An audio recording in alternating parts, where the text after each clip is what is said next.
وہ زمانے میں معزز سے مسلمان ہو کر اور تم خار ہوئے تارک قرآن ہو. خیرکم من تعلم القرآن وعلمہ، تم میں سے بہترین لوگ وہ ہیں جو قرآن سیکھیں اور سکھائیں. بسم اللہ الرحمن الرحیم. اللہم صلی علی محمد وعلی آل محمد وبارک وسلم. السلام علیکم ناظرین، پروگرام قرآن فورم میں ایک بار پھر آپ کو خوش آمدید کہتے ہیں. ناظرین، انسانی معاشرے میں اللہ سبحانہ و تعالیٰ نے لوگوں کی ضرورتوں کو ایک دوسرے کے ساتھ جوڑ رکھا ہے، اور اسی سلسلے میں ایک انسانی ضرورت ہے قرض. اور اس قرض کے حوالے سے اسلام میں بڑے تفصیلی احکامات اور آداب بیان کیے گئے ہیں، اور اس کی اہمیت کا اندازہ ہم اس بات سے لگا سکتے ہیں کہ قرآن کریم کی سب سے بڑی آیت یعنی سورۃ البقرہ کی آیت نمبر 282 قرض ادھار کے لین دین کے احکام و آداب کے بارے میں نازل ہوئی ہے. تو آج کے پروگرام میں ہم اسی آیت کے حوالے سے تفصیلی گفتگو کریں گے. اللہ سبحانہ و تعالیٰ اس آیت مبارکہ میں ارشاد فرماتے ہیں: اعوذ باللہ من الشیطان الرجیم، بسم اللہ الرحمن الرحیم. یا ایھا الذین آمنوا اذا تداینتم بدین الی اجل مسمى فاکتبوہ ولیکتب بینکم کاتب بالعدل الی آخر الآیہ. صدق اللہ العظیم. ناظرین، اس آیت کا ترجمہ ہم انشاءاللہ، چونکہ بڑی آیت ہے تو جو حصہ لیں گے اس کے ساتھ ساتھ آیت کا ترجمہ بھی آپ کو بتاتے چلے جائیں گے. فی الحال گفتگو کو آگے بڑھاتے ہیں، اور ہمارے ساتھ گفتگو کے لیے موجود ہیں حسب سابق ہمارے معزز مہمان، معروف دینی اسکالر و امیر تنظیم اسلامی محترم جناب شجاع الدین شیخ صاحب. آئیے ان سے گفتگو کرتے ہیں. السلام علیکم ورحمۃ اللہ وبرکاتہ. وعلیکم السلام ورحمۃ اللہ وبرکاتہ. شیخ صاحب، مزاج و طبیعت خیریت سے؟ الحمدللہ، آپ خیریت سے؟ اللہ کا کرم احسان ہے. شیخ صاحب، یہ بات تو آ گئی گفتگو میں کہ یہ قرآن مجید کی سب سے بڑی آیت ہے، لیکن کیا اس کی صرف یہی خاص بات ہے کہ یہ سب سے بڑی آیت ہے، یا اس کی کوئی اور بھی اہمیت ہے؟ نحمدہ و نصلی علی رسولہ الکریم، اما بعد، بسم اللہ الرحمن الرحیم. اللہم صلی وسلم علی نبینا محمد. بنیادی طور پر آج جس آیت کریمہ کا انتخاب کیا گیا، ویسے تو ہماری سیریز چل رہی ہے یا ایھا الذین آمنوا کے عنوان سے، البتہ یہ قرآن حکیم کی طویل ترین آیت ہے، سورۃ البقرہ آیت نمبر 282 to 82. اس کے حوالے سے چند نقطے میں اور بھی آپ کے سامنے رکھ دیتا ہوں، باقی اس کی خصوصی اہمیت کا تذکرہ بھی سامنے آ جائے گا، کیونکہ ابھی آیت آپ نے پوری تلاوت بھی نہیں کی اور آخر تک یہ آپ پڑھتے بھی رہیں گے، اس کا متن و ترجمہ بھی آتا رہے گا. بہت طویل آیت ہے، بلکہ یہ جو رکوع ہے البقرہ کا، تو اس رکوع کا اکثر حصہ اسی ایک آیت پر مشتمل ہے. اس سے یہ بھی معلوم ہوا کہ یہ خود نبی کریم صلی اللہ علیہ وسلم کے متعین کر دینے پر منحصر ہے کہ کبھی ایک آیت ہے الرحمن، ایک آیت ہو گئی، اور کبھی یا ایھا الذین آمنوا جو آیت کریمہ بھی اذا تداینتم، اور واللہ بکل شیء علیم، یہ ایک طویل آیت ہے. ایک تو یہ بات ہو گئی، یعنی اس کا کوئی خاص فارمولہ نہیں ہے کہ بھائی کوئی آیت کا سائز اتنا ہوگا، یہ چلیں مکی صورتوں کی آیات ہوں گی تو بہت منیمم ہوگا، مدنی صورتوں کی آیات ہوں گی تو ان کا سائز بہت بڑا ہوگا. کوئی فارمولہ نہیں، یہ سب کچھ توقیفی امور میں سے ہے، یعنی نبی اکرم صلی اللہ علیہ وسلم کے بتانے پر اس کا انحصار ہے. دوسری بات سورۃ البقرہ ہے، اور آپ اور ہم جانتے ہیں کہ سورۃ البقرہ مدنی سورت ہے، اور اس میں شریعت کے کئی احکامات امت کے لیے عطا ہوئے. بہت بڑی تعداد میں شریعت کے احکامات جو قرآن حکیم میں تمام آئے ہیں، ان میں سے ایک بہت بڑی تعداد احکامات کی وہ سورۃ البقرہ میں ہمارے سامنے آتی ہے. اب آئیے اس کی جو اہمیت کا پہلو، اس کا صرف طویل ہونا ہی خصوصی معاملہ نہیں ہے، گو کہ یہ طویل ترین آیت ضرور قرآن حکیم کی ہے، بلکہ حفاظ کرام کا جب ٹیسٹ لیا جاتا ہے تو آپ کو پتہ ہے کہ یہ مقام جب اس سورہ نساء کی جو وراثت سے متعلق آیات ہیں ان کا بھی معمول ہوتا ہے سننے کے اعتبار سے، جب ان کا ایگزامس لیے جاتے ہیں. اس آیت کریمہ میں اللہ سبحانہ و تعالیٰ نے دین کے حوالے سے، جس کو بھی ہم آگے سمجھیں گے، ادھار کے معاملات، اور کہہ سکتے ہیں کہ مالی معاملات کے حوالے سے ان کا شفاف ہونا، کرسٹل کلیئر ہونا، ان کا تحریر میں آنا، ان پر گواہ بنا لیا جانا، اور گواہوں کے حوالے سے، لکھنے والوں کے حوالے سے رہنمائی کا عطا کیا جانا، یہ سارے پہلو ہیں جو اس ایک آیت کریمہ میں اللہ سبحانہ وتعالی نے عطا فرمائے. آپ غور فرمائیں، قرآن حکیم میں نماز کا حکم بھی ہے، زکوٰۃ کا بھی ہے، حج کا بھی ہے، عمرے کے متعلق رہنمائی ہے، قربانی کے متعلق رہنمائی ہے، لیکن جو طویل ترین آیت قرآن حکیم کی ہے وہ ہمارے اجتماعی معاملات اور ان میں سے جو ہمارے مالی معاملات ہیں ان سے متعلق آ رہی ہے. اس سے معلوم ہوا کہ یہ دین فقط چند ایمانیات یا عبادات ہی کی تعلیم نہیں دیتا جو اپنی جگہ اہم ترین ہیں، یہ دین ہمارے انفرادی معاملات سے آگے بڑھ کر اجتماعی معاملات کے لیے بھی رہنمائی دیتا ہے، اور یہ دین اسلام اہم ترین اعتبار سے اگر یہاں پر دیکھیں تو مالی معاملات کو بہت زیادہ اہمیت دیتا ہے. مالی معاملات کے بارے میں ہم یہ بھی جانتے ہیں کہ قیامت کے دن جو سوالات ہونے ہیں، جو ایک مشہور حدیث میں 5 سوالات آتے ہیں، ان 5 میں سے 2 سوال مالی امور سے متعلق ہیں. جامع ترمذی کی روایت کہ مال کہاں سے کمایا اور مال کہاں خرچ کیا.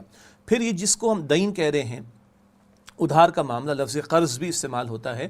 ان سارے معاملات کے حوالے سے ہماری بڑی کمی اور کوتاہی، بلکہ کوتاہی پائی جاتی ہے، لاپرواہی برتی جاتی ہے، اور اللہ سبحانہ و تعالیٰ کا کلام ادھار کے معاملات کے حوالے سے، لین دین کے معاملات کے حوالے سے، مالی معاملات کے حوالے سے جزیات کو بھی بیان فرما رہا ہے، اور ایک طویل ترین آیت اس موقع پر عطا ہو رہی ہے جس سے ہمارے دین میں مالی معاملات کی اہمیت کا ہمیں اندازہ ہوتا ہے۔ صحیح۔ شیخ صاحب، یہ جو قرض کا لین دین ہے یا جس کو ادھار ہم کہتے ہیں، اس حوالے سے کچھ احادیث مبارکہ میں بھی ذکر ملتا ہے ہمیں کہ بھئی کوئی رہنمائی دی گئی ہو؟ دیکھیے، جو عام طور پر ہم مال لے لیتے ہیں کسی سے، جس کو ہم لوگ قرض کا لفظ عام طور پر اختیار کرتے ہیں اس کے لیے، تو یہ جو مالی معاملات، اس کی حساسیت ایک تو اس نقطے سے واضح ہوئی، کہاں سے کمایا، کہاں خرچ کیا۔ جب ہم احادیث مبارکہ کا مطالعہ کرتے ہیں تو بخاری شریف کی ایک حدیث ملتی ہے، میں نے ابھی تھوڑی دیر پہلے اس کا میں نے مطالعہ بھی کیا۔ نبی اکرم صلی اللہ علیہ وسلم قرض کے حوالے سے اللہ تعالیٰ کی پناہ طلب کرتے تھے، اور آپ صلی اللہ علیہ وسلم نے فرمایا، بڑی اہم بات ہے کہ جو آدمی مقروض ہو جاتا ہے اس کو جھوٹ بھی بولنا پڑتا ہے، اس کو وعدہ خلافی بھی کرنا پڑتی ہے، اور آپ کو پتہ ہے کہ جھوٹ کتنا بڑا جرم ہے، وعدہ خلافی کتنا بڑا جرم ہے، اور جھوٹ اور وعدہ خلافی اگر مستقل کوئی اس پر آ جائے تو یہ تو منافقین کی نشانیوں میں سے احادیث مبارکہ کے متعلق اس کے مطابق۔ اسی طرح اللہ کے نبی صلی اللہ علیہ وآلہ وسلم کی واضح احادیث ابو داؤد شریف میں بھی ہے، آپ نے فرمایا کہ شہید کے سارے گناہ معاف ہو جاتے ہیں سوائے قرض کے، قرض معاف نہیں ہوتا اس کا۔ اسی طرح اللہ کے نبی صلی اللہ علیہ وسلم نے فرمایا، بالفرض ایک شخص اللہ کی راہ میں قتل ہو اور پھر زندہ ہو، قتل ہو یعنی شہید، پھر زندہ ہو، پھر شہید ہو جائے، اس کی بھی معافی نہیں جب تک کہ اس سے متعلقہ قرض کی معافی، ادائیگی کا معاملہ یا اس کی معافی کا معاملہ نہ ہو جائے۔ ایک اور حدیث میں ذکر آتا ہے، حضور علیہ السلام تشریف فرماتے، ایک شخص کا جنازہ آیا، حضور نے پوچھا، بھائی اس کے ذمہ کو قرض ہے؟ جی ہے۔ کچھ چھوڑ گیا؟ جی کچھ چھوڑ کر گیا ہے۔ آپ صلی اللہ علیہ وسلم نے فرمایا کہ ٹھیک ہے، جنازے کا معاملہ ہو گیا۔ ایک شخص کا اور جنازہ آیا، بھائی کچھ چھوڑ کر گئے، اس کے ذمہ کو قرض ہے؟ جی قرض ہے۔ کچھ چھوڑ کر گیا؟ کچھ چھوڑ کر نہیں گیا۔ تم میں سے کوئی اے میرے صحابہ ذمہ لیتا ہے؟ جی میں ذمہ لیتا ہوں۔ حضور نے جنازہ پڑھا دیا۔ تیسرے شخص کا معاملہ آیا، مقروض گیا دنیا سے، کچھ چھوڑ کر گیا، کچھ چھوڑ کر نہیں گیا، کوئی ذمہ لیتا ہے کہ اس کا قرض ادا کرے گا، کسی نے ذمہ نہ لیا، تو حضور نے فرمایا کہ تم اس کا جنازہ پڑھو، میں نہیں پڑھاتا۔ اب یہ شخص حضور علیہ السلام کی جو ہے وہ شفاعت سے اور دعا سے گویا کہ محروم جا رہا ہے، جو اس حالت میں گیا کہ مالی معاملہ اس کے ذمے تھا اور نہ اس نے ادا کرنے کا اہتمام کیا، نہ اس کی ادائیگی کی کوئی شکل بن سکی۔ اس سے معلوم ہوتا ہے کہ یہ مالی معاملات ہمارے دین میں کس قدر اہم ہیں، جو رسول اللہ علیہ السلام جنازہ نہیں پڑھا رہے، اور جو رسول اللہ علیہ السلام پناہ مانگ رہے ہیں، اور جو رسول اللہ علیہ السلام فرما رہے کہ شہید کے سارے گناہ معاف ہو جاتے ہیں مگر اس کا قرض معاف نہیں ہوتا۔ آج ہم اپنے معاشرے کو دیکھیں، ایک تو ایک مارکیٹنگ کا ٹول ہوتا ہے نا، مارکیٹنگ کا انداز ہوتا ہے جو بینکس کرتے ہیں اور دیگر کمپنیز کرتی ہیں، فائنینشیل انسٹیٹیوشنز کرتے ہیں، کہ لوگوں کی چادر یہ ہوتی ہے مگر ان کو ساری دنیا دکھائی جاتی ہے، اور ساری دنیا لوگ پھر جو ہے وہ پوری زندگی مقروض رہتے ہیں، اور اس قرض کی کیفیت میں بظاہر تھوڑا سا ایک فائدہ ان کو نظر آ رہا ہوتا ہے، زندگی بھی اجیرن، جیسے حدیث میں ہے کہ جھوٹ بھی بولنا پڑتا ہے، وعدہ خلافی بھی کرنا پڑتی ہے، غیر فطری زندگی بندہ بسر کر رہا ہوتا ہے۔ یہ تو دنیا کا معاملہ، اور اس سے بڑھ کر معاملہ کہاں کا ہے؟ آخرت کے اعتبار سے ہے، تو یہ تو خسیرت دنیا والآخرہ والی بات ہے۔ اس کو دین اتنی اہمیت دیتا ہے کہ ایک طویل ترین آیت قرآن پاک میں اسی مالی معاملے کے حوالے سے عطا ہو رہی ہے۔ شیخ بھائی آیت کے اوپر کلام کرتے ہیں، اللہ تعالیٰ فرماتے ہیں، یا ایھا الذین آمنوا، یعنی اے وہ لوگوں جو ایمان لائے ہو، اذا تداینتم بدین الی اجل مسمی، یعنی جب تم آپس میں کوئی دین کا، قرض کا معاملہ کرو مدت مقررہ تک۔ تو ابھی آیت کے اسی حصے پہ کلام کریں تو آپ نے بھی گفتگو میں ایک لفظ استعمال کیا قرض کا، اور یہاں پر ایک لفظ آ رہا ہے دین کا، خود قرآن مجید میں قرض کا لفظ بھی آیا ہے، دین کا لفظ بھی آیا۔ ان دونوں الفاظ میں بنیادی طور پر کیا فرق ہوتا ہے، یہ ایک ہی چیز ہے؟ ہمارے فقہا نے کچھ فقہی تناظر میں اس میں فرق کیا ہے۔ یہاں لفظ دین آیا، لفظ قرض بھی، قرض حسن کی اصطلاح وہ تو ایک اور مفہوم میں بھی آتی ہے، قرآن پاک استعمال کرتا ہے، احادیث میں لفظ قرض بھی استعمال ہوتا ہے۔ تو دین کے معاملے میں خود قرآن کریم بتا رہا ہے، الی اجل مسمى فاکتبوا، جب تم دین کا معاملہ کرو، کہاں کے لیے؟ ایک وقت معین کے لیے، تو اس کو لکھ لیا کرو۔ تو دین میں اور قرض میں یہی بنیادی فرق کیا جاتا ہے۔ جو عام قرض کا معاملہ ہوتا ہے، جس کو ہم ادھار کا معاملہ کہتے ہیں، اس میں کوئی واضح معین مدت متعین نہیں کی جاتی، جس کو فقہا تعجیل کہتے ہیں۔ تو قرض میں تعجیل کا معاملہ نہیں ہوتا، معین مدت کا معاملہ نہیں ہوتا، جبکہ دین میں معین مدت کا معاملہ ہوتا ہے، جس کو تعجیل کہتے ہیں فقہا۔ پھر اس میں اور مباحث ہیں، اگر کہیں تعجیل یعنی معین مدت مقرر ہو گئی، وہ تو دین ہو گیا۔ مثلا میں نے آپ سے کوئی شے لی، 6 مہینے بعد میں پیمنٹ کروں گا، تو 6 مہینہ متعین ہو گئے، اس سے پہلے مجھ سے ڈیمانڈ نہیں کریں گے، اور میں ابھی قرض تو میرے ذمہ ہے، ادھار تو میرے ذمہ ہے، لیکن ابھی گناہ کا معاملہ نہیں، 6 مہینہ گزر جائے تو پھر مسئلہ کھڑا ہوگا. جبکہ قرض کے معاملات کے اندر تعجیل کا یعنی وقت کے تعین کا معاملہ نہیں ہوتا. یہ تو سادہ فرق ہے، کچھ تفصیل میرے سامنے بھی ہے، لیکن باقی پھر اس پر فقہا کے ہاں تفصیلات ہیں. پھر دین کا معاملہ اور قرض کا معاملہ، وہ جو زکوٰۃ کسی بندے پر اپلیکیبل ہوتی ہے تو اپنے قرض کو عام طور پر کہتے ہیں منہا کر سکتا ہے، تو دین کو کر سکتا ہے یا قرض کو کر سکتا ہے، کتنا کر سکتا ہے کتنا نہیں کر سکتا، وہ تو فقہی تفصیلات تفاسیر میں دیکھی جا سکتی ہیں، فقہا سے پوچھی جا سکتی ہیں. سادہ بات یہ کہ ہے تو یہ ادھار کا معاملہ، جس میں قرض میں تاجیل یعنی وقت معین یا مدت معین نہیں کی ہوتی، جبکہ جو دین کا معاملہ ہوتا ہے اس میں مدت کا تعین کیا جاتا ہے. اور مدت کے تعین میں فقہا نے لکھا کہ بہت کلیئرٹی کے ساتھ ہو. چلو 6-6.5 مہینے بعد میں تمہیں دے دوں گا، نہیں بھائی، 6 مہینے بعد کیا بنتا ہے؟ اگر آج کوئی جنوری میں بیٹھا ہوا ہے تو 6 مہینے کے بعد جولائی کا مہینہ آ جائے گا، جنوری کی 5 کا مطلب جولائی کی 5 کو میں آپ کو یہ پیمنٹ کر دوں گا. تو یہ کلیئر کٹ انداز میں مدت کا تعین ہونا یہ ضروری قرار دیا گیا ہے دین کے معاملے میں. یعنی اس میں بالکل متعین تاریخ کے ساتھ کیا جائے، یہ نہیں کہ جی بیٹا واپس آ جائے گا تو پھر دے دوں گا. ہاں، پتہ نہیں بیٹا کب واپس آئے گا، اور اللہ تعالیٰ نے واپس بلا لیا تو کبھی بھی نہیں آئے گا، تو پھر کب ہوگا معاملہ؟ تو معین تاریخ کے ساتھ تعین کا کیا جانا، یہ ہے اس کا تقاضا جو یہاں پر بیان کیا گیا، اجل مسمى. صحیح.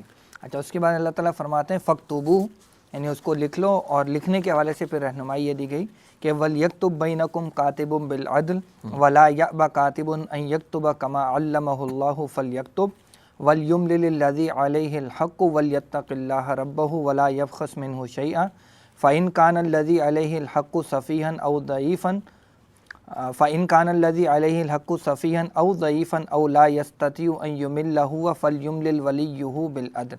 اس حصے کا ترجمہ کچھ یوں ہے کہ تو پھر اس کو لکھ لیا کرو، اور چاہیے کہ اس کو لکھے کوئی لکھنے والا تمہارے مابین عدل کے ساتھ، اور جو لکھنا جانتا ہو وہ لکھنے سے انکار نہ کرے جس طرح اللہ نے اس کو سکھایا ہے. بس چاہیے کہ وہ لکھ دے، اور املا وہ شخص کرائے جس پر حق آتا ہے، اور لکھواتے ہوئے اس میں سے کوئی شے کم نہ کر دے. پھر اگر وہ شخص جس پر حق عائد ہوتا ہے ناسمجھ یا ضعیف ہو، یا اس کے اندر اتنی صلاحیت نہ ہو کہ املا کروا سکے، تو جو اس کا ولی ہو وہ انصاف کے ساتھ لکھوا دے. تو شیخ صاحب، اس حصے میں بنیادی طور پر لکھوانے کا حکم دیا گیا ہے، اس کی تھوڑی سی وضاحت ہو جائے. اس سے یہ تو پتہ چلا جب قرآن کریم نازل ہو رہا تھا تو لوگوں کو لکھنا پڑھنا آتا تھا، ٹھیک ہے، ورنہ لوگ کہتے ہیں ایسا تقاضا کیا جا رہا ہے جو ہمیں آتا ہی نہیں. یہیں سے ایک ضمنی سا نقطہ ہے کہ عربوں کو جو امی کہا جاتا ہے نا، ان پڑھ، تو وہ اس معنی میں بھی کہا جاتا ہے، یعنی حضور علیہ السلام کے نزول کے وقت پر، حضور علیہ السلام پر نزول قرآن کے وقت جو معاملہ تھا، حضور کا اپنا دور تھا، اس کی بات ہو رہی ہے کہ حضور کو امیین میں بھیجا گیا.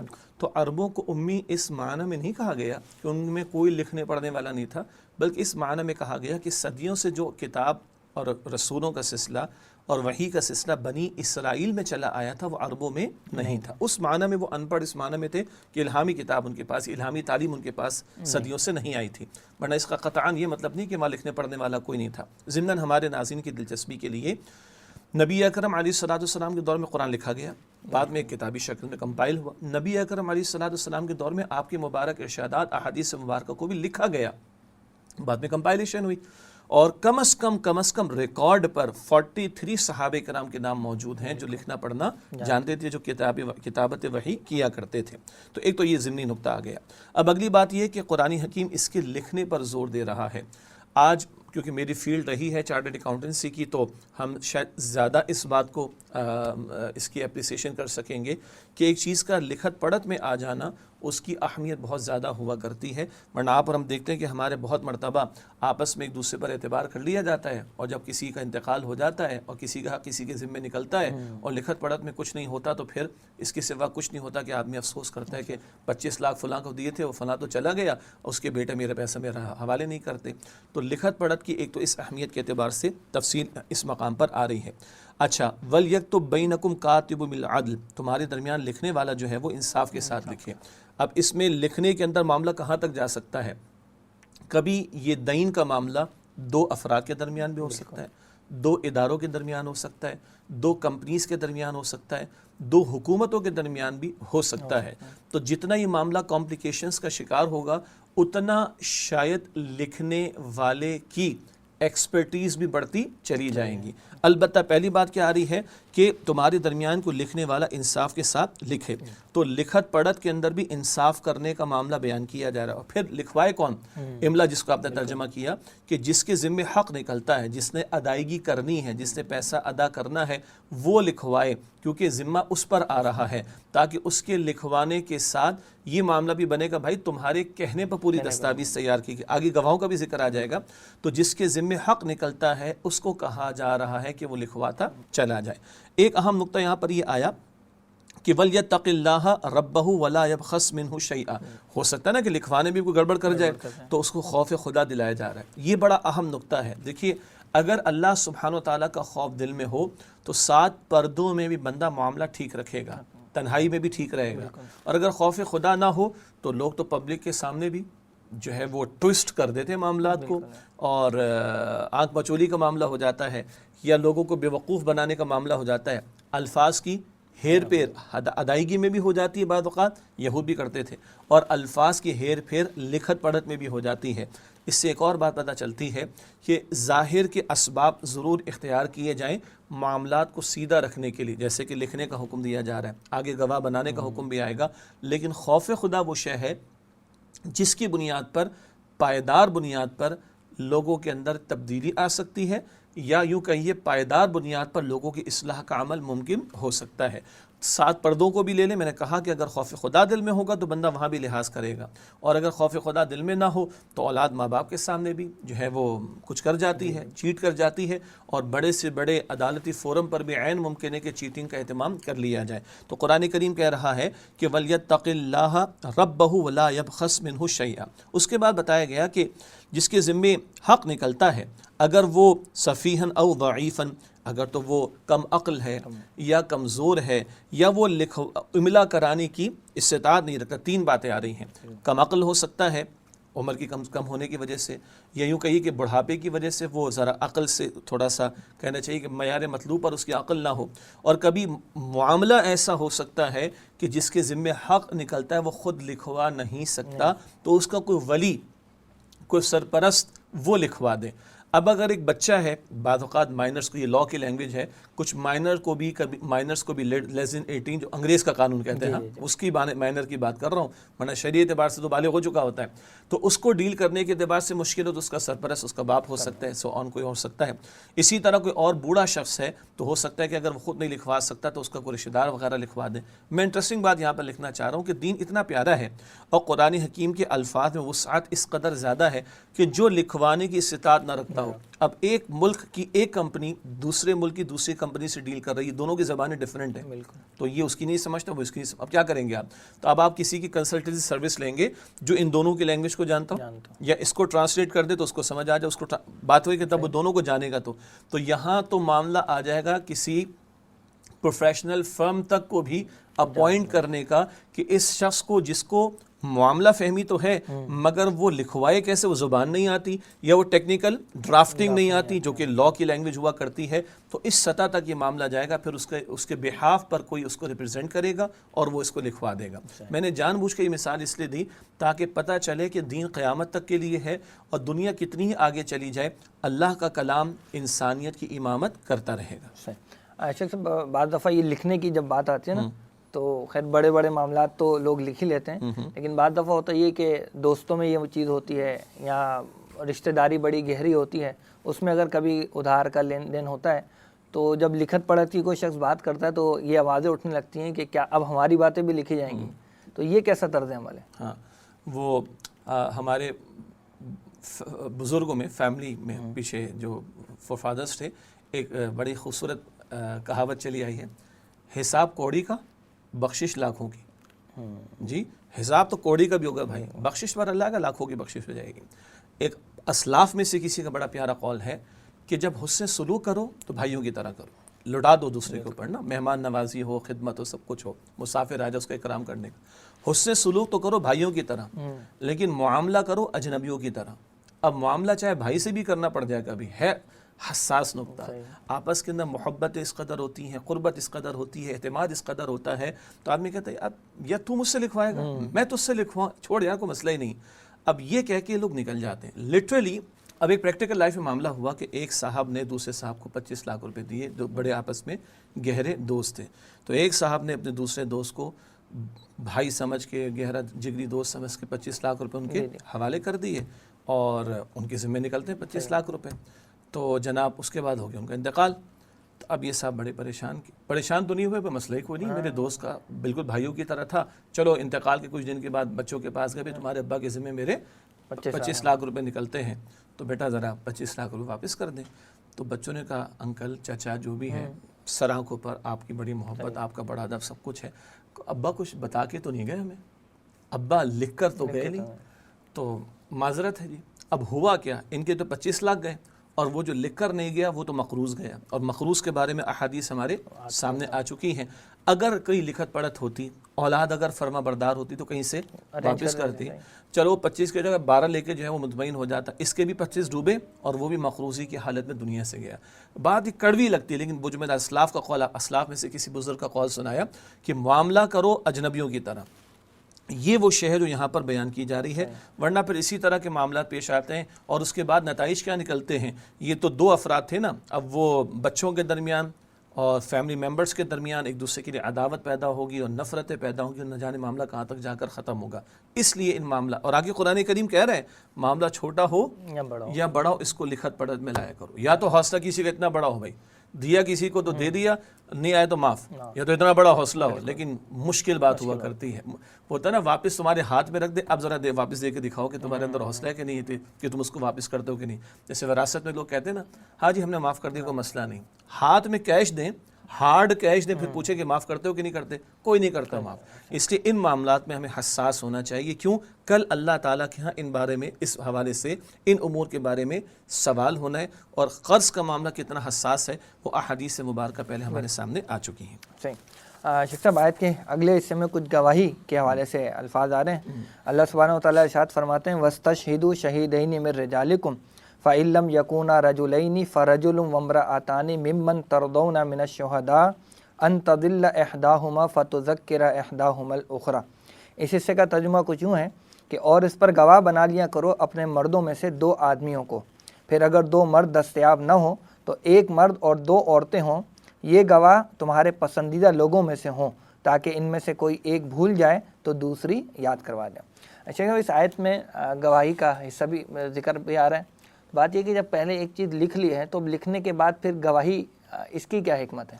دیکھیے اس کی فقہاء نے کچھ جوابات دیے، مفسرین نے جوابات دیے.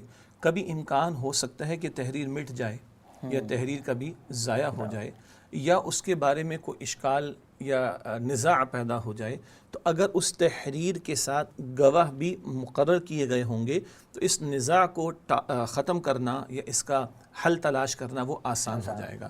اس لیے تحریر کرنے کے ساتھ گواہ بنانے کو بھی اس کی توجہ دلائی جا رہی ہے تاکہ کسی قسم کا نزاع جو ہے پیدا نہ ہو. اور اگر خدا نہ خواستہ کسی وجہ سے تحریر دستیاب نہیں ہے یا ضائع ہو چکی ہے، مٹ چکی ہے، تو کم سے کم گواہی دینے والے اس معاملے کے حوالے سے گواہی دے سکیں گے. اور ذہن میں رکھیں کہ جب یہ نزاعی معاملات پیدا ہوتے تب ان چیزوں کی ضرورت پیش آتی ہے، ورنہ تو عام طور پر اس طرح کا معاملہ نہیں ہوتا، سیٹل ہو جاتا ہے. لیکن نزاع کا اور جھگڑوں کا راستہ روکنے کے لیے ہی یہ پیش بندیاں کی جا رہی ہیں کہ تحریر بھی کرو اور گواہ بھی بنا لو. صحیح.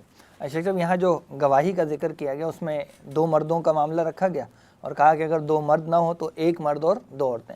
اب یہ جو چیز ہے بعض لوگوں کو بڑی ناگوار سی لگتی ہے کہ انہیں لگتا ہے کہ شاید اس میں عورت کی تذلیل کر دی گئی ہے، کہ اس کو شاید آدھا مقام دیا گیا ہے مرد کے مقابلے میں. تو اس کی کیا حکمت رکھی گئی کہ 1 مرد اور اس کے مقابلے میں 2 عورتیں؟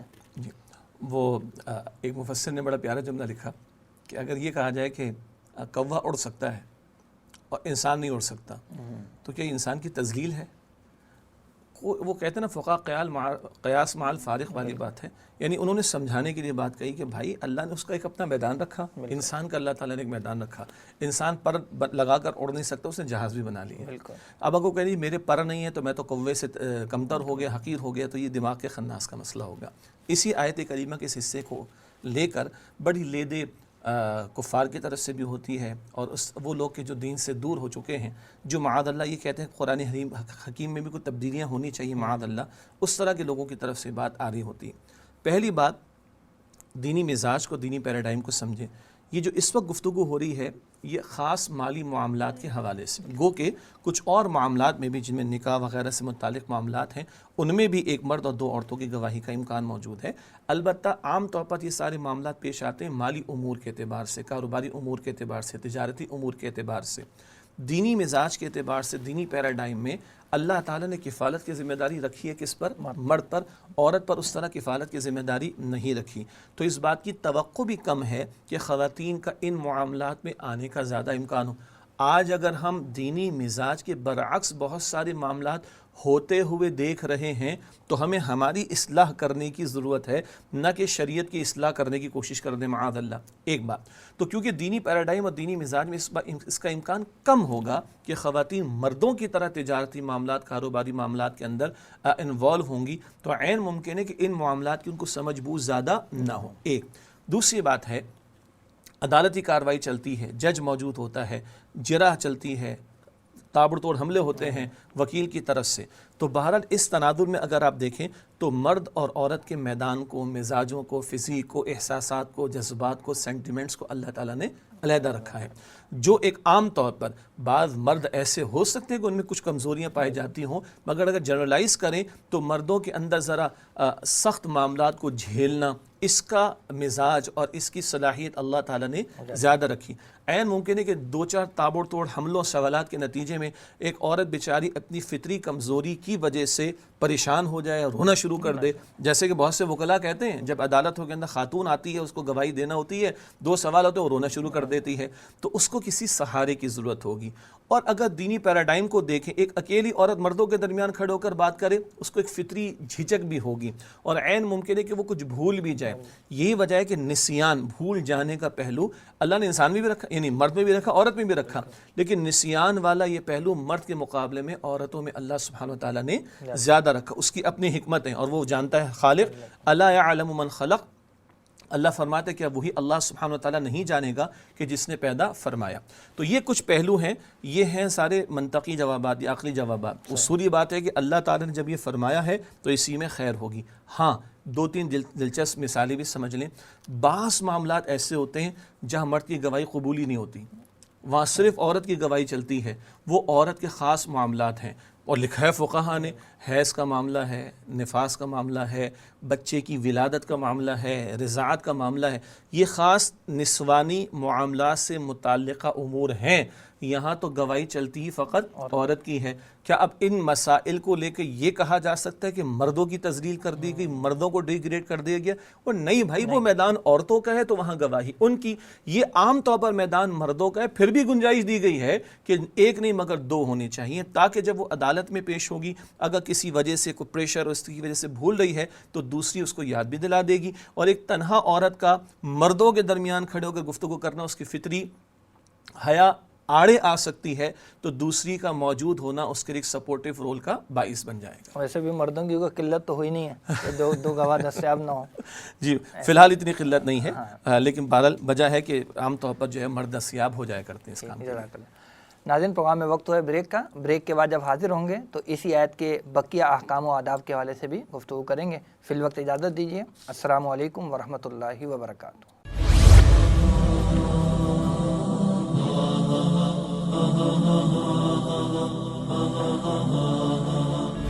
وہ زمانے میں معزز سے مسلمان ہو کر اور تم خوار ہوئے تارک قرآن ہو۔ خیرکم من تعلم القرآن وعلمہ، تم میں سے بہترین لوگ وہ ہیں جو قرآن سیکھیں اور سکھائیں۔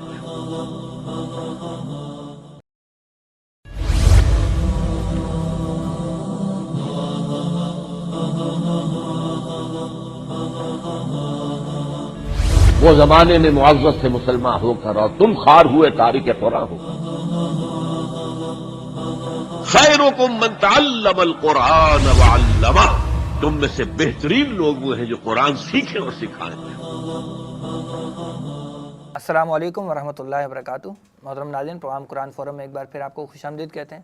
ناظرین، آج کے پروگرام میں ہم گفتگو کر رہے ہیں قرآن مجید کی طویل ترین آیت نمبر 282 سورۃ البقرہ کی، جس میں قرض ادھار کے لین دین کے حوالے سے اللہ سبحانہ و تعالیٰ نے تفصیلی ہدایات ہمیں عطا فرمائی ہیں۔ شیخ صاحب تک آدھی آیت تقریباً مکمل کر چکے ہیں۔ آیت کے اگلے حصے میں اللہ سبحانہ و تعالیٰ ارشاد فرماتے ہیں کہ وَلَا يَأْبَ الشُّهَدَاءُ إِذَا مَا دُعُوا، یعنی اور نہ انکار کریں گواہ جب کہ ان کو بلایا جائے۔ سوال یہ ہے کہ ان کو بلانے کی ضرورت کیوں اور کب پیش آ سکتی ہے؟ بسم اللہ الرحمن الرحیم۔ جیسے کہ تھوڑی دیر پہلے ذکر ہوا، یہ سارا پروسیس کیوں بتایا جا رہا ہے؟ کبھی اگر نزاع پیدا ہو جائے، جھگڑا پیدا ہو جائے تو اب معاملے کو سلجھانا پڑتا ہے۔ کبھی وہ گھر کے بڑے بیٹھ کے سلجھا دیتے ہیں، خاندان کے بڑے بیٹھ کے سلجھا دیتے ہیں، کبھی پنچایت میں بٹھایا جاتا ہے، وہاں بھی بڑوں کو بٹھایا جاتا ہے۔ ہمارے بعض علاقوں میں جرگے کا تصور بھی ہے۔ مقصد ہوتا ہے کہ جن دو افراد یا پارٹیز کے درمیان نزاع جھگڑا پیدا ہو گیا ان کو بٹھا کر معاملے کو سلجھایا جائے، اور عام اس کا طریقہ ہمارے وہ عدالتی کارروائی کا معاملہ ہوتا ہے۔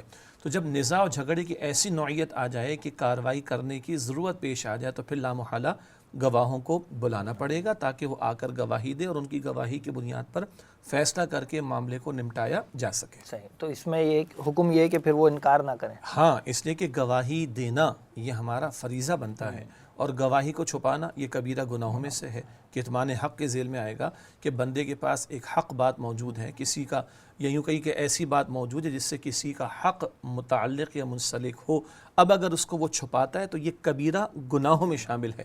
تو گواہی دینے کے لیے جب بلایا جائے تو گواہی کے لیے آنا اور گواہی پیش کرنا یہ بنیادی دینی فریضہ ہے، اور اس سے انکار کرنا یا اس کو چھپانا یہ کبیرہ گناہ کے ذیل میں آتا ہے۔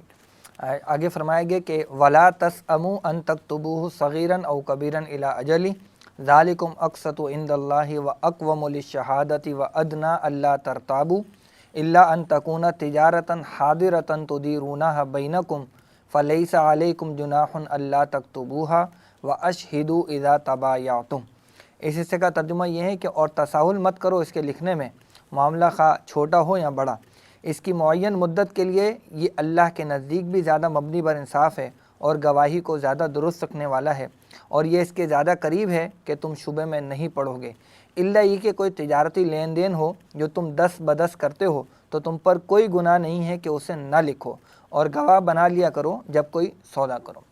شیخ صاحب، اس میں ایک مرتبہ پھر لکھنے کی تاکید کی گئی، لیکن یہ بھی کہا کہ معاملہ چھوٹا ہو یا بڑا ہو، تو یہ دوبارہ ایک تاکید کس بنا پر ہے اور اس میں چھوٹے بڑے کا کیا فرق ہے؟ دیکھیے، انسانی فطرت میں اللہ تعالیٰ نے کچھ کمزوریاں رکھی ہیں جس میں ایک نسیان، بھول جانے کا معاملہ بھی ہے۔ تو بہرحال اعتماد کا لیول کتنا ہی اونچا کیوں نہ ہو، انسانوں کے ساتھ بھول چوک کا معاملہ، نسیان کا معاملہ، اور اس کے علاوہ کچھ نیگیٹیوٹی بھی اٹیچڈ ہے۔ چنانچہ جب کبھی معاملات ایسے ہوں، اب قرآن کریم کہہ رہے ہیں چاہے معاملہ چھوٹا ہو یا بڑا، اگر حساسیت کلیئر ہو، بلکہ ایک اور نقطہ ذرا ایک اور انداز سے سمجھ لیں، ہمارے کبیرہ صغیرہ گناہ کا فرق کیا جاتا ہے نا، تو زیادہ حساسیت کبیرہ گناہوں کے بارے میں ہونی چاہیے، لیکن اہل علم نے بیان فرمایا کہ اس کا یہ مطلب نہیں کہ صغیرہ گناہوں کے بارے میں آدمی بالکل ہی جری ہو جائے۔ کہتے ہیں کہ بچھو تو بچھو ہوتا ہے، کاٹتا ہے تو تکلیف ہوتی ہے، چاہے بڑا کاٹے یا چھوٹا۔ ہاں، تو اسی طرح جہاں نزاع کے معاملات پیدا ہو سکتے ہیں، جھگڑے کے معاملات پیدا ہو سکتے ہیں، وہاں حساس ہی رہنا چاہیے، خواہ معاملہ بڑا ہو یا چھوٹا ہو۔ کبھی کہتا ہے ایک ہی چنگاری پورے گھر کو جلا دینے کے لیے کافی ہوا کرتی ہے، تو یہ تاکید اس معاملے میں آ رہی ہے کہ یہ وہ مالی معاملات ہیں کہ جن میں نزاع کے امکانات ہو سکتے ہیں، اس سے وہ راستے بند کر دیے جائیں کہ جس سے جھگڑے پیدا ہوں، اور لکھنے کے حوالے سے اور گواہ بنانے کے حوالے سے تاکیداً گویا کہ توجہ دلائی جا رہی ہے۔ اور اس میں حکمت بھی بیان کر دی اللہ سبحانہ و تعالیٰ نے کہ یہ زیادہ اس بات کے قریب ہے کہ تم پھر شک اور شبہ میں نہ پڑو، جو آپ نے مثال بیان بھی کی تھی پہلے، تو وہ اگر لکھا ہوا ہوتا تو پھر اس طرح کا معاملہ نہ ہوتا۔ البتہ اللہ تعالیٰ نے یہ فرمایا کہ اگر حاضر تجارت ہو تو اس کو لکھنے میں حرج نہیں ہے۔ یہ حاضر تجارت کیا چیز ہوتی ہے؟ جس کو ہم لوگ عام طور پر کیش کے اعتبار سے لین دین کہتے ہیں نا، مارکیٹ میں گئے، سپر مارکیٹ میں گئے، آپ نے 100 روپے دیے، کوئی چیز آپ نے حاصل کر لی، تو یہ ہاتھوں ہاتھ کا معاملہ ہے۔ البتہ آپ غور کریں، اب کیونکہ پھر وہ ہمارا دماغ جو ہے نا وہ آڈٹ کے حوالے سے چل رہا ہوتا ہے، آج آپ دیکھتے ہیں کہ 100 روپے کی بھی چیز آپ لیتے ہیں تو اس کا بھی کیش مو میں مل جاتا ہے۔ پہلے کیش مو میں لکھے جاتے تھے، آج کل تو وہ مشین آ گئی ہیں، وہ کمپیوٹر میں آپ نے ڈالا وہ چیز نکل آتی ہے۔ اس سب کا حاصل کیا ہوتا ہے؟ اعتماد کی وہ فضا بہرحال ختم ہو گئی ہے نا، کہ ہم ایک چپڑاسی کو بھی 100 روپے کی چیز لینے کے لیے بھیجتے ہیں تو وہ بعض اوقات 250 روپے بھی اس میں لگ جاتے ہیں، 300 بھی لگ جاتے ہیں، تب زندگی آسان ہوگی جناب، کیش میں وہ آپ کے ساتھ ہوتا ہے وغیرہ وغیرہ۔ تو یہ جو نقد کا معاملہ ہوتا ہے، 10 بدس جسے کہا جاتا ہے، اور کیش بیسس پہ ٹرانزیکشنز ہوتی ہیں، یہ وہ معاملہ ہے کہ جس کو حاضر تجارت کہا گیا۔ اس کے اندر نہ لکھا جائے، اس کے اندر گواہ نہ بنایا جائے، کوئی حرج کی بات نہیں، لیکن وہی نقطہ کہ وہ نزاع کے معاملات، یعنی انسانی فہم بھی ایوالو ہوتے ہوتے آج اس سطح پر پہنچانا کہ ہم کیش ٹرانزیکشن چاہے 50 روپے کی کیوں نہ ہو اس کے بھی کیش مومو کا تقاضا کر رہے ہوتے ہیں. حکمت وہی ہے کہ نزاع کے راستے کو جو ہے بند کیا جائے. اور وہ دونوں کے لیے بہتر ہے, دکان والے کے لیے بھی بہتر ہے جی, اور جو خریدار ہے اس کے لیے بھی بہتر اور حکومت کے لیے بھی بہتر ہے, اس سے کہ حکومت کو پتہ ہے کہ انہوں نے کیش سیل کتنی ہے تاکہ کل اس پر ٹیکس بھی ڈیڈکٹ کرنا پڑے گا ان کو. بالکل. شیخ صاحب اسی میں ایک اور بات آئی کہ وَأَشْهِدُوا إِذَا تَبَايَعْتُمْ, یعنی جب کوئی سودا کرو تو گواہ بنا لو. جی, تو یہ بھی کیش کی ٹرانزیکشن کی بات ہو رہی ہے. اس میں مفسرین نے کئی باتیں لکھی ہیں, اس میں دو باتیں میں عرض کرتا ہوں. بعض اوقات کچھ کیش کی ٹرانزیکشنز ایسی ہوتی ہیں کہ جو بڑی بھاری بھرکم بھی ہو سکتی ہیں یا اہم ہو سکتی ہیں, جن کا کوئی امپیکٹ آگے مستقبل کے اعتبار سے بھی ہو سکتا ہے. تو بعض کا خیال ہے کہ یہ اس ہے کیش ٹرانزیکشن, نقد والا معاملہ ہے, عادی تجارت والا معاملہ, لیکن اہم اتنا ہے کہ اس کا کوئی مستقبل میں امپیکٹ ہو سکتا ہے, تو اس میں بھی بہتر ہے کہ گواہ بنانے کی بات کر لی جائے. یا پھر ایک معاملہ ہوتا ہے جو مستقبل کے سودے ہوا کرتے ہیں, جس کے اندر جو ہے مثال کے طور پر کوئی فصل کا معاملہ ہے, فصل تو آنی ہے 3 مہینے کے بعد, اور اس کے لیے رقم آپ کو آج ادا کرنی پڑے گی, بیع صنم جو کہلاتی ہے. یہ جو مستقبل کے سودے ہوا کرتے ہیں ان کی طرف بھی اس کے اندر اشارہ کیا جا رہا ہے کہ تم سودا کیا کرو تو گواہ بنا لیا کرو. کیوں؟ پیمنٹ آج ہو رہی ہے, ڈیلیوری 6 مہینے کے بعد جا کر ہونی ہے, 3 مہینے کے بعد جا کر ہونی ہے. تو اس کو سیکیور کرنے کے لیے کہ اس میں کوئی نزاع پیدا ہو جائے تو اس کو ٹیکل کیا جا سکے, تو یہاں پر بھی گواہ بنانے کی تلقین کی جائے. جی مجھے تو آپ نے پیسے دیے نہیں. جی بالکل, ہاں, تو اس طرح کیجیے, بچ جائیں گے اس سے. اچھا شیخ صاحب, آیت کے آخری حصے پر آتے ہیں, پروگرام کا بھی وقت ختم ہونے والا ہے. فرمایا گیا کہ وَلَا يُضَارَّ كَاتِبٌ وَلَا شَهِيدٌ وَإِن تَفْعَلُوا فَإِنَّهُ فُسُوقٌ بِكُمْ وَاتَّقُوا اللَّهَ وَيُعَلِّمُكُمُ اللَّهُ وَاللَّهُ بِكُلِّ شَيْءٍ عَلِيمٌ. اس آخری حصے کا ترجمہ یوں ہے کہ اور نہ نقصان پہنچایا جائے کسی لکھنے والے کو اور گواہ کو. اور اسی حصے کا ترجمہ یوں بھی کیا گیا کہ اور نہ نقصان پہنچائے کوئی لکھنے والا اور گواہ. اور اگر تم ایسا کرو گے, یعنی نقصان پہنچاؤ گے, تو یہ تمہارے حق میں گناہ کی بات ہوگی. اور اللہ سے ڈرتے رہو, اور اللہ تمہیں تعلیم دے رہا ہے, اور اللہ ہر چیز کا علم رکھنے والا ہے. تو پہلے تو سوال میرا یہ کہ جو 2 ترجمے کیے گئے ہیں اس کی کیا وجہ ہے؟ ایک تو گرامیٹیکلی دونوں ترجمے ممکن ہیں, گرامیٹیکلی اس کے اندر جو ہے وہ معروف و مجہول دونوں کا تذکرہ ہو سکتا ہے. باقی اس کی تفصیل یہ ہے کہ جو 2 فریقین ہیں, ایک تو نا میرا اور آپ کا معاملہ ہے, اور ایک لکھنے والا اور گواہی دینے والا. اب جو لکھنے والا ہے وہ نقصان نہ پہنچائے, یعنی لکھے صحیح طریقے پر. گواہی دینے والا نقصان نہ پہنچائے, یعنی جو گواہی ٹھیک ہے وہ گواہی پیش کرے. آج کل تو گواہیاں بکتی ہیں یا بیچی جاتی ہیں, کبیرہ گناہ ہے. دنیا کے چند ٹکوں کے خاطر جھوٹی گواہیاں دے رہے ہیں, اپنے لیے جہنم کے انگارے تیار کر رہے ہیں. تو لکھنے والا کمی نہ کرے, یعنی اس کا نقصان پہنچانا کیا ہوگا, وہ لکھنے میں گڑبڑ کرے. اور گواہی دینے والے کا نقصان کرنا کیا ہوگا کہ وہ گواہی دینے میں کوئی گڑبڑ کا معاملہ کرے. اچھا, فریقین کی طرف سے لکھنے والے کو نقصان نہ پہنچایا جائے, گواہی دینے والے کو نقصان نہ پہنچایا جائے. جو لکھنے والا ہے وہ فالتو تو نہیں بیٹھا ہوا نا, آپ اس کی سروسز لے رہے ہیں تو بھائی اس کی کوئی پیمنٹ بھی کرنی پڑے گی. بہت سادہ سی ایک تو مثال ہے کہ پرچہ لکھ دیا, اور ایک وہ ٹیکنیکل سائڈ آ جائے گی. تو جو لکھنے والے کی سروسز کو ہائر کیا جا رہا ہے اس کی پیمنٹ تو کرو, ایسا تو نہ بیچارے کا نقصان کرو. گواہی دینے والے کو گواہی دینے کے لیے بلایا جا رہا ہے, تو کیا وہ اپنے پلے سے پیسہ خرچ کر کے آئے گا؟ تو اس کا نقصان یہ ہوگا کہ وہ غریب گواہی دینے کے لیے تو آ رہا ہے, نہ اس کے ٹرانسپورٹ کا اہتمام. کبھی کبھی ہمارے مشکلات زیادہ ہیں, گواہی دینے کے لیے بیچارے کو 3 گھنٹہ بیٹھنا پڑتا ہے کیونکہ جج صاحب موجود نہیں ہے, جج صاحب کسی اور ملاقات کے اندر ہے, کوئی وجہ ہو سکتی ہے. تو اس غریب کو چائے پلا دو, کو پانی پلا دو, کو اس کو تھوڑا بہت غلط گواہی دینے کے لیے نہیں, وہ انسان ہے, اس کو بھی بھوک لگے گی. تو یہ دونوں طرف اپلائی ہوگا, لکھنے والا بھی نقصان نہ کرے, گواہی دینے والا بھی نقصان نہ کرے. لکھنے والے کا نقصان نہ کیا جائے اور گواہی دینے والے کا بھی نقصان نہ کیا جائے. اس میں ایک پہلے یہ بھی ہو سکتا ہے کہ لکھنے والے سے بار بار آپ ڈاکومنٹ کو ایڈٹ کروا دیں, یار اس میں یوں ڈال دو, اس میں یوں کر دو, اس کا خامہ کا ٹائم ویسٹ ہو رہا ہے. جو کام 1 گھنٹے میں ہو سکتا ہے خامہ کا اس کے 3 دن لگائے جا رہے ہیں اس کے اندر. بالکل. اچھا, اس کے بارے میں فرمایا کہ اگر تم یہ کرو گے تو یہ تمہارے درمیان گناہ کی بات ہوگی. اور یقیناً یہ تو خیر آپ نے بتایا بھی کہ ایک جھوٹی گواہی کا پہلو. جی, اور یہ جو ہے نا وہ دل کے گناہ کا بھی پہلو ہے نا. ہو سکتا ہے کہ گواہی دینے والا جھوٹی گواہی دے رہے ہیں, لوگوں کو پتہ بھی نہ چلے, لیکن اندر کا معاملہ تو اللہ سبحانہ وتعالیٰ کے علم میں حاصل ہے کہ ہم بندوں سے چھپا سکتے ہیں, اللہ تعالیٰ سے نہیں چھپا سکتے. یہ توجہ دلائی گئی, اسی لیے آگے تقوی کا حکم بھی آ گیا. بالکل. اور اللہ تعالیٰ نے آخر میں فرمایا واللہ بکل شیء علیم. جی, اس کا پورے معاملے سے کیا ربط و تعلق بالکل. جہاں لکھت پڑھت کا معاملہ آیا, گواہی کا معاملہ آیا, توجہ دلائی گئی, سب باتیں بجا ہیں. لیکن جب تک خوف خدا دل میں نہ ہو تو یہ چیزیں امپلیمنٹ نہیں ہو سکتی. چنانچہ قرآن کریم جہاں احکامات عطا کرتا ہے بار بار اللہ کا تقوی, اور یہ کہ اللہ علم رکھتا ہے. تم لوگوں کے ساتھ کھیل سکتے ہو, اللہ کیا نہیں چلے گا, تم لوگوں سے چھپا سکتے ہو, اللہ کیا نہیں چھپا سکتے, اللہ تعالیٰ کے سامنے تو تمہارا معاملہ واضح ہو کر آ جائے گا.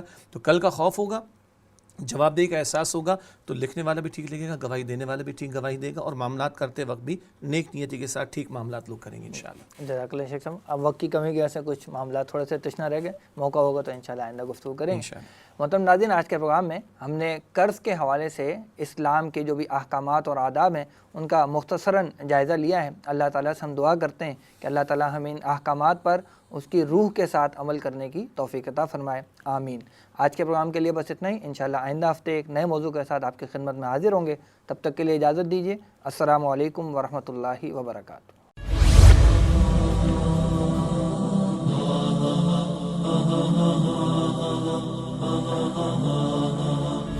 وہ زمانے میں معزز سے مسلمان ہو کر اور تم خار ہوئے تاریخ قرآن ہو۔